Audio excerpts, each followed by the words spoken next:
Well, good morning, everyone. It's Billy Joe, and you know what time it is? It's time for our Monday morning drive. So come on, let's go.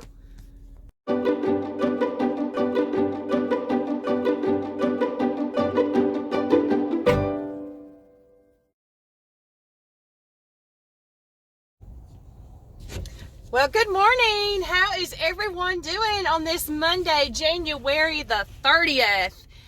It's almost February. Wow.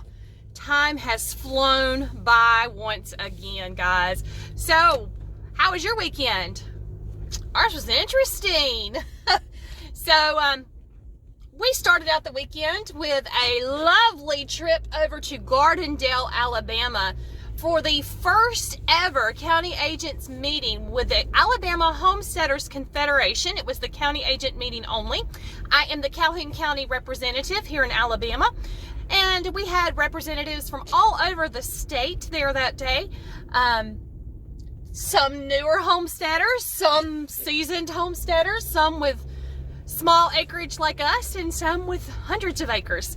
So we are excited to be working with this fine group of people. We were blessed to have Paisley there with us. She was able to set up the Zoom call. She had to start it over many times, but she was able to set up the Zoom call. Then we had two people join us virtually that were not able to make it in. So, yeah, we have lots of interesting things and lots of great ideas and the direction of where the group is going. We're excited about that and to see what the future holds. If you're in our area, not just Calhoun County, because there's not any agents around us. If you're in our area and you need any assistance, please feel free to reach out to us. About the Alabama Homesteaders Confederation. At the same time, now guys, you know how I am about education and sharing knowledge. So even if you're in Alaska or some other country other than the United States, now I may not know about your weather, I may not know about that, but if you have a question in general and I can assist you, please reach out to us. I've been in agriculture and grew up on a farm. I've been in it my entire life. I don't know if we've ever talked about that, but I started out as a young kid. We had chickens, rabbits, goats, cows, pigs, you name it. We raised dogs at one time, Dobermans, horses. We did all of that. I showed livestock for over 17 years. I was in 4-H and FFA. As an adult, I showed rabbits. As an adult, I then showed rabbits with the ARBA, which is the American Rabbit Breeders Association, all over the Southeast. And now I am a 4-H leader here in the county. My daughter is part of the homeschool group as well as the Rabbit Club. And then, of course, we do a lot of different projects on our own. So lots of knowledge to share, and I don't mind sharing it at all. So on top of that, on Saturday rather, Sunday, the rain come in. We started out the day early that Sunday morning and discovered that my older German Shepherd, Bella, which you guys have seen Bella in a couple of videos, her appearance is missing again. We believe someone has let her out of our yard last Sunday and then again yesterday.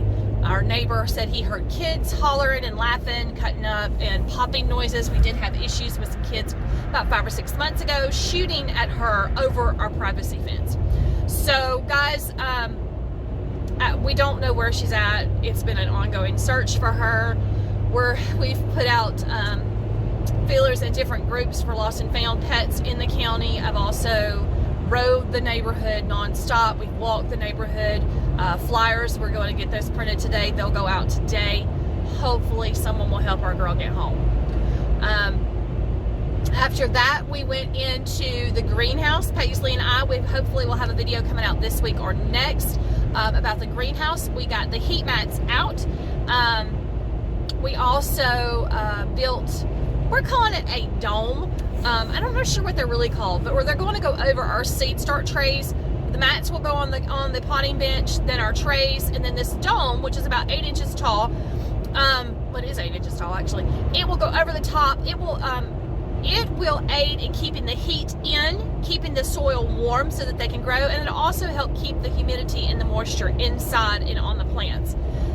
We're looking at right now the Farmer's Almanac, which is kind of what we're wanting to go by this year. We're going to look at when they're suggesting we plant, not just for our area, but is it a good seed planting date or is it a bad seed planting date? We're going to go by that and see when the next date is so that we can get our peppers and tomatoes started. Like I said before, Paisley's already got people asking about those, so we're going to get those up and going and get ready for that. We're also working on herbs to go in the greenhouse. So we're going to be trying starting them out in milk jugs. We have decided that we're going to do our best to keep our front bed that we had squash and green beans in last year as an herb garden. The squash was just too much. There was really not enough space for it. It kind of overflowed. I don't feel like that we got as much as we could have.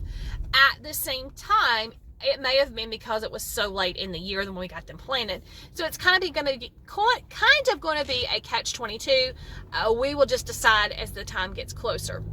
We do not have our raised beds finished in our animal enclosure. That is still, we're working on that. We're going to start hitting it kind of hard this week and, well, probably next week because I believe it's supposed to rain all week.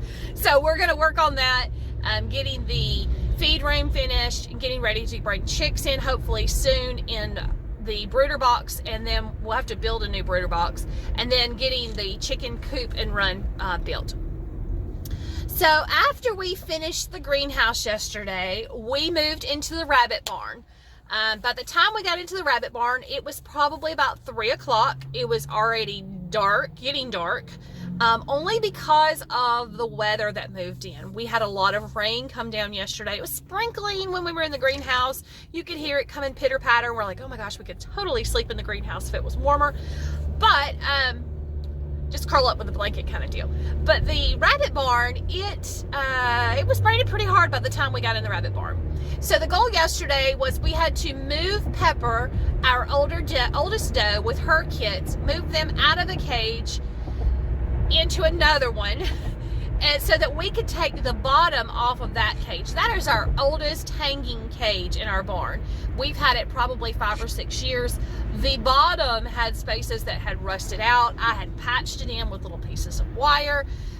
It was just becoming a mess. It was also it just was awful. So we decided that we were going to make it strictly our grow out, because we currently have 20 for grow outs. So we went in and started pulling them off by the J-clamps, pulling each J-clamp off. But I realized after I got little ways in that, oh my gosh, some of this wire is actually rusted into the baby saver, which is the bottom part of the sidewalls. So baby saver wire has 1x2 on the top and then 1/2x1 on the bottom. So when we got to looking, we noticed that some of the baby saver on the very bottom had actually rusted as well. With rabbit wire, eventually it's going to rust. Now, we all have our own beliefs as to which one is better, whether it be raising rabbits in a colony or raising them in hanging cages like we do. After a while, the urine is going to eventually rust the wire, which is what has happened in our case. So we went in and I started cutting the bottom section, which is the bottom 1/2 inch of the cage, completely off. Snip, snip, snip all the way around. The problem is the cage was hanging, and it hangs on a wall. So trying to get on the back side was a little bit of a challenge. We got that off. By the time we got it off, it was raining pretty good outside. And we noticed that where we had built the barn, the rabbit barn, there's a lot of water that runs down the hill, and it tends to funnel right into that corner of the yard. So Paisley and I ended up outside with shovels in the pouring down rain trying to redirect water. Will this be a problem in the end? I sincerely hope not, because we will have it's going to be at the bottom corner. There will be the feed room, and then there'll be the chicken coop with a run, and then there'll be raised beds in front of the rabbit barn and the feed room. So hopefully, and it'll be completely fenced in. So hopefully we'll be able to redirect that water around there, or be able to put in some kind of drainage system to keep it from running into the barn like it is. We do not want that, because right now we have it completely in plastic because we are in Northeast Alabama. We have had some cold days, some really, really super cold days. And we also get a lot of wind coming off of Cheahaw Mountain as well as Coldwater Mountain. So we do want to keep the wind from going in through the slats of our barn. So we hopefully will be able to redirect that. Anyway, the rain was coming down really, really hard. We had to stop, had to break. Then we went back in. We put the new bottom, the new bright, shiny bottom on the of bottom wire onto our 2-hole grow out pin. It has a complete new bottom. Once we did that, we were able to start separating out. We had actually 7 bucks and 7 does out of 3 litters. 1 buck we're actually going to hold on to for a little while, strictly for breeding purposes, and then he will either be sold as a breeder or he'll go to camp.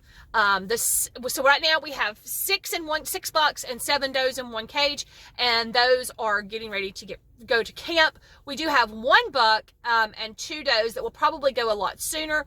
They're much larger than the other ones, and they're going to they're probably, I would say probably 5 pounds to 6 pounds right now live weight. So I think that those will probably be able to go this weekend, and that may be what I do to kind of spread it out, because trying to do 14 at one time is going to be a challenge, and I really, really, really don't want to have to do that many. I can, but it's not just the processing outside and butchering. It's once I get it inside, then I have to debone it and grind it, because we found that grinding it is our new favorite way. So I probably will do 3 this weekend and then kind of save the other ones for a little later. So other things that are going on, we're just cruising along, guys, gearing up for our spring garden. We have, of course, right before the new year, we emptied everything out of the barn and layered it into our garden. So we'll get ready to start turning that under probably the first part of March. I do need to order a new carburetor for my tiller. I did last year. I just kind of patched it in to be able to do it, but I do want to get a new one this year so that it's not leaking like it is. I think that we're going to do a lot of things different in our victory garden this year than what we've done in the past. I'm looking into possibly doing trellising and doing a little bit different, possibly buying some cattle panels and doing trellises and letting our tomatoes go over it, or attaching them to the cattle panels as they go, instead of trying to do them like we did last year in the rows. And that'll kind of help and aid, I believe it will help aid keeping it a little bit sturdier and stronger. I think that we'll be able to get probably 3 cattle panels. Now that will be an expense, but we've already got posts that we can put in the ground, and then we can just kind of attach those. And it might be a much easier way to do that. We also want to do the cloth this year, or the it's like a fabric. It's not really cloth. I guess it's more of a fabric.